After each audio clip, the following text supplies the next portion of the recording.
everybody, this is Pam at The Paper Outpost. Welcome. Today is Junk Journal Craft Chat, and today we're going to be playing with, I'm going through a different drawer, and I came across this drawer, which houses these little amazing inks, which I never play with. Okay, like rarely, I think I got them, played with them, put them away, forgot about them. So today we're just going to do some fun things with these for something visual. We're also going to be answering your, are we? Yes, we're going to be answering your crafty questions, and we're going to be picking a winner of our very special ephemera contest. Okay, so hold on. Let's see. Now, I do have a piece of ephemera that was not claimed, and we had a oh, wait, are we still recording? Yeah, we had a contest for this one, so I think I'm going to have this one be the prize again because it's a very pretty piece of old stationery ephemera, and it's from 1894, so you do the math. Look at the heavy calligraphy swipes of the fountain pen that were used. It's just beautiful. Just a beautiful piece of paper, very aged, very antique. So it was 1894. Dexter Accelerator. Yes, there we go.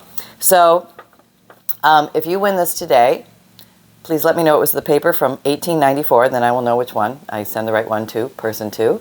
And also, if you want to enter the contest, post a comment below in this video, and that winner will be pulled at the following Junk Journal Chat next Friday, the contest. Okay, so if you won the contest, notify me by next Thursday, and I will place this in the mail to you. Give me your name and your mailing address, and that you won the 1894 letter. Okay, cool. And we move along. Okay, so what we need today is, if you have these, if you were like me and you had to have a million, you didn't know which colors and you had to buy them all and that kind of thing, we're just going to sort of see, we're going to play, do some, I guess I would call it just random stamping, masterboarding, seeing what we can create on some random book pages. And you can use anything that you like.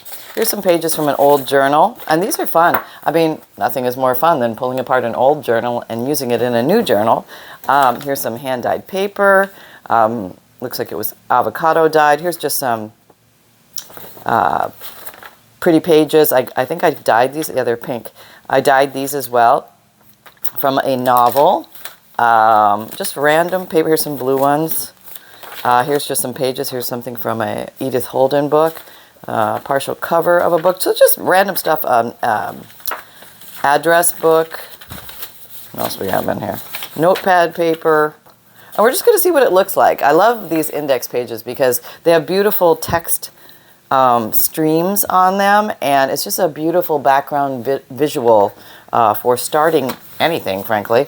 I've got some bigger pages here too from my my Leonardo da Vinci book, which is just really cool. You can play with some of those too. See how far we get here. I always have big aspirations and I end up making two things. I know, right? Okay, so let's give this a go. Let's start actually with something very simple. Maybe, okay, what we need to do is move all this away, Pam, because it's going to be bumpy underneath. So if you're going to be stamping, you need to remove all this. Okay, putting it over here, putting down our one piece. And this is kind of what I call mindless fun. It's just relaxing. Sometimes we don't want a big project. We just want to unwind our creative brain and just have some plum fun. Okay, so that's what we're going to do. We're going to having plum fun. So here is, actually, let me pick a plum. Is that a plum? A plum. Okay, this is what? Lilac roses. Okay, it's not, it's rosies. It's not a plum, but it looks like a plum to me. And I'm just going to give them a squirt. I'm assuming they're dry because they've been in there forever. This is just plain water. Okay. And I thought I would just do some random stamping. And maybe like a flower design. That would be easy to start with. Let's try that. Okay. I should put something underneath me.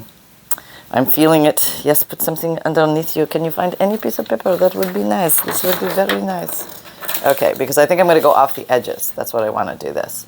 So I'm going to start here. Oh, that was a good one. Okay. So we're just taking a random piece of paper and doing something fun with it. This is low stress, low energy. I kind of like that. So maybe now I'm going to do it down here as well. I may need to re-squirt it. We'll see. Go from here. Okay, kind of a weird flower, but it's there. I'll do a little thing there. There, it's more flower-like. Okay, so we have that. That was highly rewarding. Okay, okay. Highly rewarding, a lot of fun.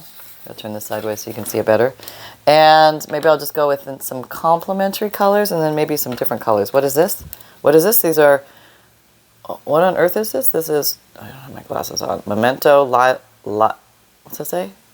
Lulu Lavender. Okay, let's see how far this goes. Okay, that should be good and wet. So that was with the pointy side out. What if I did the pointy side in? I could do that. Pointy side in. Pointy side in. Pointy side in. Pointy side in. Pointy side in. So you can get different flower shapes based on how you orient your little pad, which is kind of fun and super easy to do. Let me squirt this a little bit. There seems to be a whole lot of ink on here. Okay. We'll do another one of those. Oh, apparently. Oh, I did it the other way. All right, fine. We'll do it this way. If you do two. Oh man, I did it the wrong way. Okay, so let's reverse them. Okay, so now we're doing an experimental thing. Oh, did I? No, reverse. Okay. Okay. It's going to make a flower of a different sort. Got to keep myself focused here. What am I doing? I have no idea. Okay, this is going to just be a little different of a flower. All flowers are different anyway, right? Okay, so now, yeah, this way. Okay, there we go. So that one even looks different. So with one, I'm trying to wow you with the fact that using one little thing, you can do it multiple different ways and get different looks. Let's go with one more color. Maybe something a little bit different. I'm feeling like I want to pull some green in there some way, shape, or form. It's an intense green. Maybe too intense. Let's try this green. What are you? You are New Sprout. Okay, there we go. Oh yeah, you're green. Okay. I could do like little leaf-like things. I don't know. Or should I do just something completely different? I'll do something completely different. I'll do something like this, one of these deals. So it's going to look like a hayseed coming down the side. A hayseed. What's that? Nobody knows what that is. Like a random piece of... Okay, I have to put stems on this so it looks like something. Okay, can we just say that? And I will now perform that maneuver. What am I getting? Some weird bird outside is laughing at me. It's not my inner birds. It's my outer birds. All right, let's see if I find anything green. Okay, you're green. You're green. All right, I found something here. One is an azure marker. Okay, no idea if these things work. Okay, yes I do. Okay, so let's just, okay, we'll just stemage everybody. A little stem. It also helps deal with some of the white space. Okay. All right, so we have that. We grounded ourselves. And that was pretty easy. No magic trick here. Let's see, does that soak through? Probably. Yeah, okay, so this is going to be a one-sided thingy. And, oh, no, this side has a pointy side. Let's see what that looks like. Oh, that's nice too. Okay. So maybe we want to do something in the center, like give it some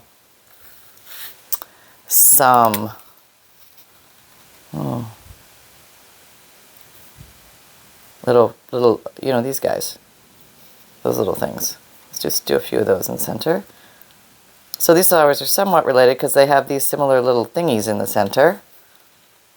It kind of gives, like, I don't know, some uniformity. Totally making this up. Okay, I'm just going to enhance the shape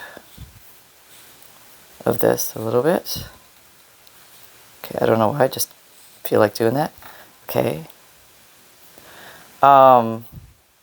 Now, okay. Should I do it with this? Oh, I don't know. It's a bold move. Okay, I'll try it. Oh, yeah, I don't know. Was that, okay. Maybe I should have left well enough. It's all right. Just go for it. You know, sometimes you get that, oh, I don't know. But we're playing, and that's part of the process. Oh, yeah, that was a mistake. Okay, that's all right, though. We're gonna do it with all of them. Just like a little bit of enhancement with the green. Oh, yeah, shouldn't have done that. Okay. All right, you too? Okay, yeah. Okay. I'm just gonna put you some of these little things in the middle of the flowers. They kind of look cool. Okay, there we go. Maybe there's some random pollen. Maybe just this is like polka dots in the back. I don't know why, just having fun, playing with the paper. So this is done on a plain journal page, just for fun. You could just do half and that be enough. Don't have to do the whole thing, but you could. I think I'm just going to leave half right now. So we have one. There. Okay. So let us answer some of your crafty questions and seeing what I love hearing what you guys are thinking about. Let me get okay, I'm drinking out of my Create with Reckless Abandon mug today. The coffee is in process as we're talking here. Okay. Here we go. Pamela Allen asks, do you make junk journals off camera too? Just wondering. Yes, I do. Sometimes I do video a lot of my process, but sometimes I do spend some quiet time with I know, don't laugh. I do spend some quiet time, with myself, just making things for fun and just relaxing and, into the enjoyment of it all. That's a fun thing to do. And yes, I definitely do that. Okay. User asks, hi Pam, can you please tell us what the difference is between journal cards and journal tags? Okay, so this is deep. Okay, we'll get a piece of paper here. Any paper will do. Okay, well, let's just use this paper. Okay, so basically, not a whole lot. Okay, I don't know why, but the journal card and the journal tag distinction is a big thing in the crafter world. And we love them both, and they're both cool. They're just kind of different things of the same, different versions of the same thing, I would say. And I'm going to show you like the most common thing, and then you decide what is meaningful to you. Okay. All right, so say we have two of these. Now, these you could call both of these journal cards at this time. They can be really any shape. I mean, I'm just using a basic rectangular shape for demonstration purposes. You can write on one side. You can display a picture or just use what's on the paper on the outside. You can make these thicker. You can like maybe take paper and bond it to the back of this to give it more structure. If you want something a little bit thicker. But now we are going to transform before your eyes one of these into a journal tag. Okay, so this one we're going to call a journal card because it's just something you can tuck into a pocket. It could be any shape, but the common shape is a rectangle. Now, we're going to transfer this into a journal tag. So basically you fold it.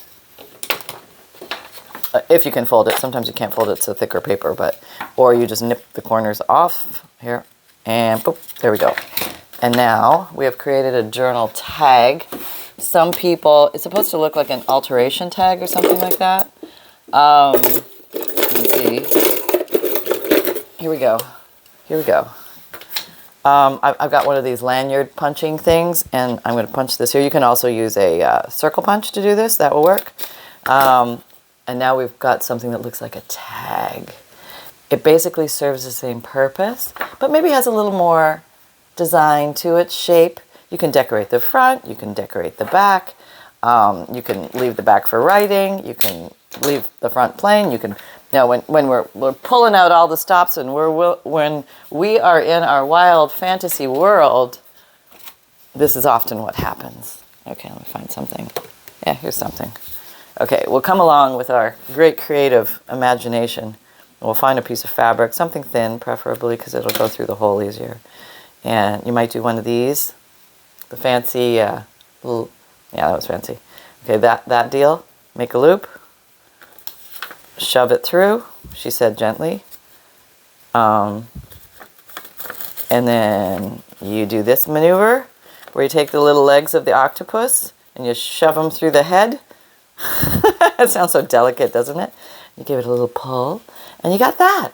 Now it's looking very journal taggy, right? Yeah, it looks like a little alteration card, you know? And then you have journal. Okay, so journal card, journal tag, the distinction. I mean, as far as I know it. There's probably deeper meanings that can be found on the internet. Okay.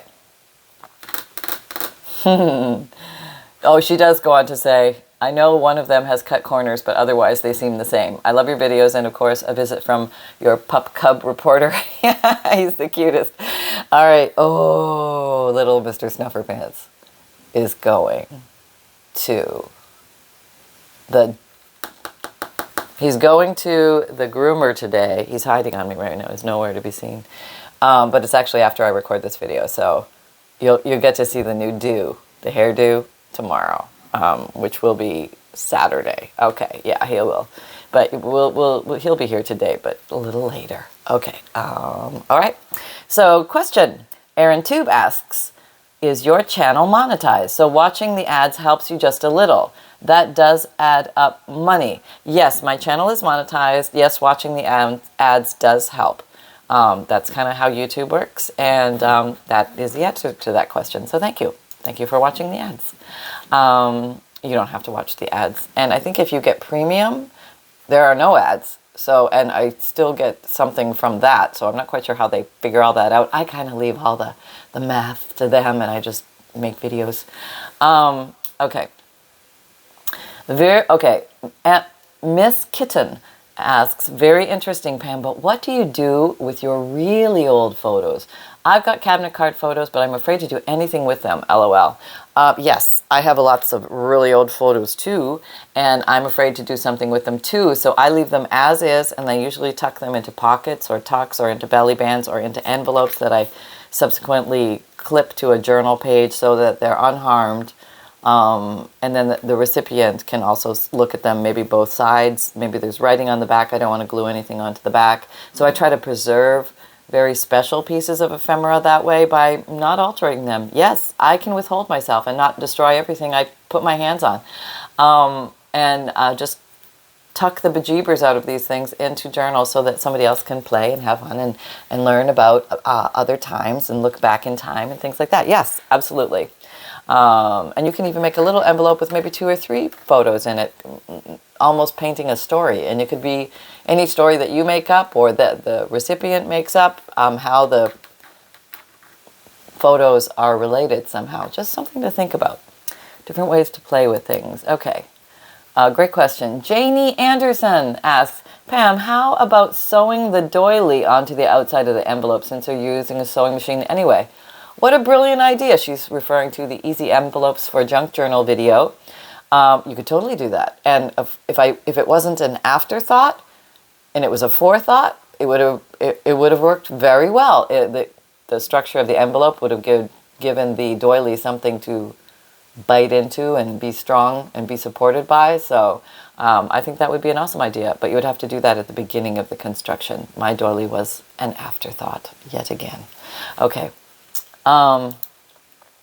Last Dance said, what do you put your glue in? All right, you see it?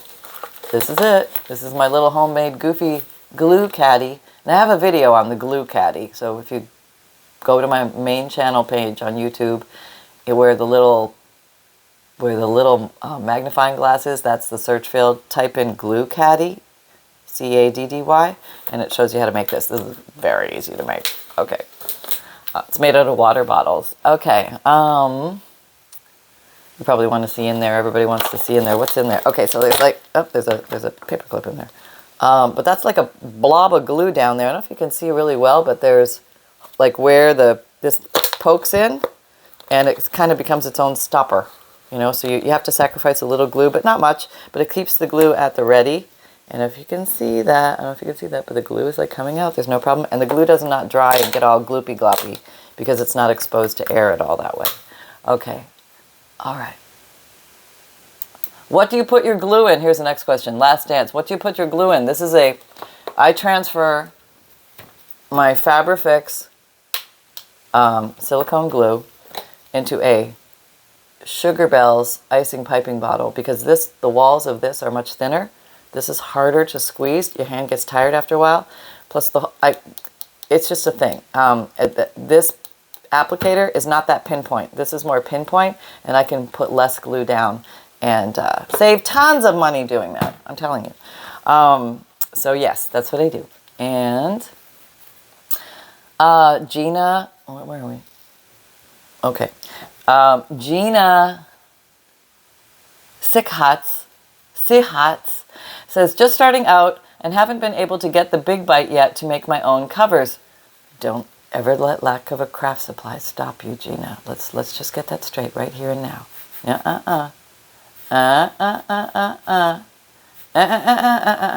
Okay, so what you can do, you can open up your signature, like your stacked pages, to make one book, the mini booklet in your junk journal, and put a book under it, and then get a nail and a hammer and pound your holes through. And you can put them exactly where you want, and you'll be rolling. And you can decide the width of your holes by the size of the nail that you use. You don't absolutely need a Crocodile 2 Big Bite. It just gives a nice clean hole. The pounding of the hammer will give you a clean hole on one side, a frayed hole on the other side, but the frayed hole will probably be covered by the spine because everything inserts into the spine, so you won't see it. But, you know, make it a nice Christmas gift to yourself, or, you know, whisper to your family and friends, wouldn't it be nice if somebody gave me a Crocodile 2 Big Bite? And if you're not sure what that is, oh, she's talking about this thing. This thing punches holes and sets eyelets. It's the one with the long reach in it. That's why it's called a Crocodile 2 Big Bite. Okay. Because it can reach deep into your journal to get that middle hole, which is the whole reason that thing was designed, to get that middle hole. But you can do it with a nail. You can do it with a nail. Okay. There you go. Okay, what else did she say? She said, due to this, I'm working on an old binder for Christmas present for my sister. Oh, that'll be fun. It will not be cooking theme. My question, though, is where do you find the old letters and tickets? Also, are there any pointers on researching to see if older books are not worth something and are okay to use? Okay, let's see if we can break this down. Where did you find the old letters and tickets? Okay, so I'll just give you my general answer of where I find most things, because first, you never know.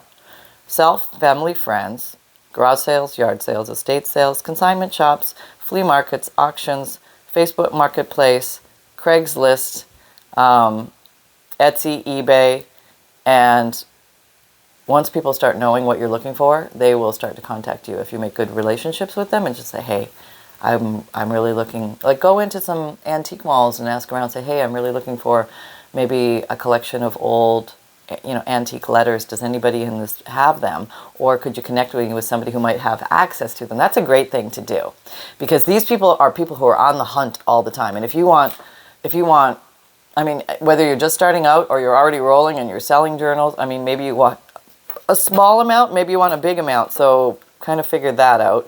And basically, the more you buy at one time, usually the less it's going to cost per item. So, buying in bulk. I did not invent that concept, but that will help as well. So I hope that helps. I am not, yes, I am hearting these. Okay, don't self-punish. Okay. Okay, well, I think we'll wrap it up with this little question here, and then we'll make something else. I started doing junk journaling. Oh, this is Sherry Brack. I started doing junk journaling, and what is the purpose of them? Is it just crafting? They can have any purpose you want. They can be functional. They can be just for art. They can be just for writing, like a regular journal. They can be something to capture dreams in, or ideas, or thoughts, wishes, hopes, something to collect your own memorabilia from events or concerts, something to honor your family. I made one for honoring my grandmother, and there is no limit to what you can use these for. Some are just beautiful things that might sit on a fireplace mantle or on a coffee table. Some might be used as a door stopper because they're very big and clunky. Some might be just a place to evoke imagination, to run wild. In other words, think of why you sit down and read a book. You dive into a book for escapism, for a journey, for experience, for an emotion, to tap into another world, another part of yourself, maybe peek into somebody else's lives? Why do we look at magazines or art on the wall? It's all kind of like the same feeling concept. It's undefinable, it's amorphous, it's whatever is meaningful to you. So there you go. I think what happens is she made it and she goes, now what am I going to do with this thing? Right? Have we not all been there? Right. And I would say the first things that I would do is I would give them away as presents for people. And I was absolutely unsure what people would think of them. And I had to let that feeling go, to let them know it was okay. I couldn't control how they felt about receiving one of these. Maybe some people liked them. Maybe some people didn't know what they were. That's fine. But you know what? We expose the world to junk journals, making your own books, creating them. You are having fun. You're having fun on so many of the pages in there. And it's a great way to use up papers, use your time well, experience creating and imagination. And so I think it serves many purposes. I guess that's my point. For you, the creator, and for the recipient. And I would just say, yeah, let go of the need to... we all want to please the recipient, but if you make it about, you're wondering what they're going to like, we have no control over what somebody else likes. That's probably the biggest thing I can say. It's a very weird world out there. It's a very weird world in here. Who are we kidding? Let me get Mr. Snuffer. Hold on.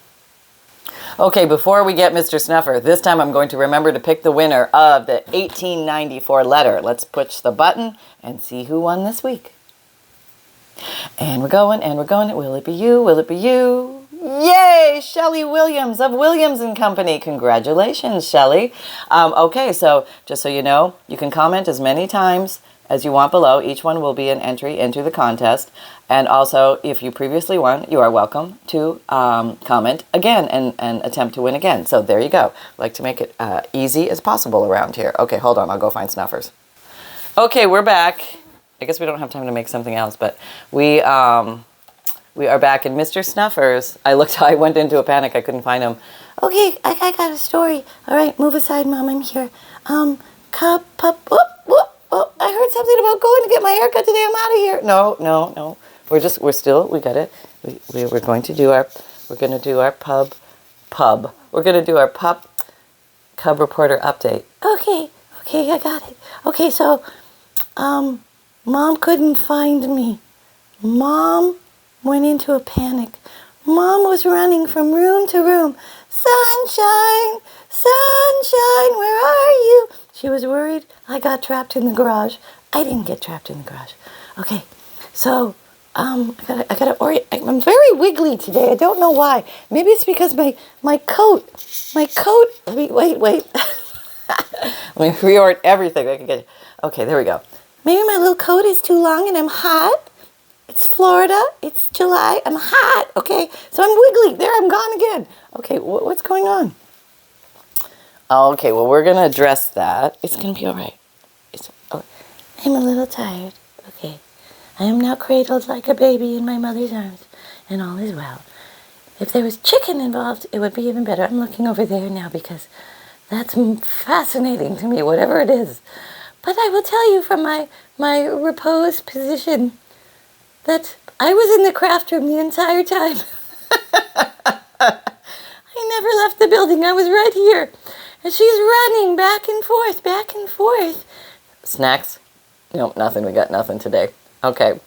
I was here. I was in my basket. She didn't see me. I don't know how she could miss me. I was right there. But I came walking out of the craft room and going, hey, yo, Mom, I'm over here. Okay, I'm trying to turn my head. I really have no choice right now. But I love you all. Happy crafting. And we'll see you post haircut. Yay! Okay, I'm not really that excited. Who are we kidding? Okay, love y'all. Bye. Okay. All right, back in the basket. Okay, still, I have some fabric packs, so if you are interested, they are packed and ready to go. 40 plus pieces with a triple bonus. I have some left. If you're interested, they're available in my Etsy shop. Different random pieces of fabric cut. Very fun to use in your junk journals. All sorts of things. And what else? Oh, I have a newsletter, a free monthly emailed newsletter. If you sign up for that, the link is down below in the description drop-down box. You get a free digital image plus a whole bunch of other things. And I have my videos come out Mondays, Wednesdays, Fridays, and Saturdays, 7 a.m. Eastern Time. My podcasts, yes, about junk journals, come out Tuesdays and Thursdays. New audio material. And then the rest of the week, you can look at video podcasts on Spotify if that's your thing. And also, I have an Etsy shop where you're going to find journals and bundles and kits when I have them available. So right now I have Fundles, which are collections of old and interesting papers, 100 plus pieces in here. And both of these items get free priority mail shipping. And the fabric packs, which are available for a short while longer. And once they're gone, they're gone. And what else? I sell DigiKits, which are printable downloads. You can print these out at home. You buy the computer files from me and then print them out. And they're themed. There's over 200. Here's an example of one. And you can use these for journal cards, journal tucks, pockets, focal points on covers, all sorts of fun things. There's 5 pages in each. And if you don't like to print or you don't have a printer, I have a service called a print and mail service, and I will print out 10 DigiKits for you. That gives you 50 printed pages on lightweight cardstock. All you need to do is buy the print and mail option and then email me or Etsy message me or your list of 10 DigiKit names. And I only need the first 2 or 3 words to let me know exactly which one you're talking about. So I have an Amazon shop if you're looking for favorite tools and supplies that you see me use here on The Paper Outpost. And also I have a merchandise shop, which is my t-shirt shop. So if you like the phrase create with reckless abandon or everything is a craft supply until proven otherwise, you can get that on a t-shirt, a sweatshirt, a zipped hoodie, a mug, a tote, or a water bottle. Great for gift giving, friends, family, or other crafters. You can find me on social media on Instagram, Pinterest, Twitter, LinkedIn, Facebook. Come and join our Facebook group, the Paper Outpost Facebook group. We're doing weekly and monthly challenges as well as seeing what you guys make from these videos. And you're very inspirational. Thanks for jumping aboard, jumping in, showing us what you're making. It's awesome. And thank you very much to our admin and mods to help us keep it a happy, safe, clean place and focused. Remember, most of all, that fun can be simple. And create with reckless abandon, everybody. Take care. Bye-bye. See you next time.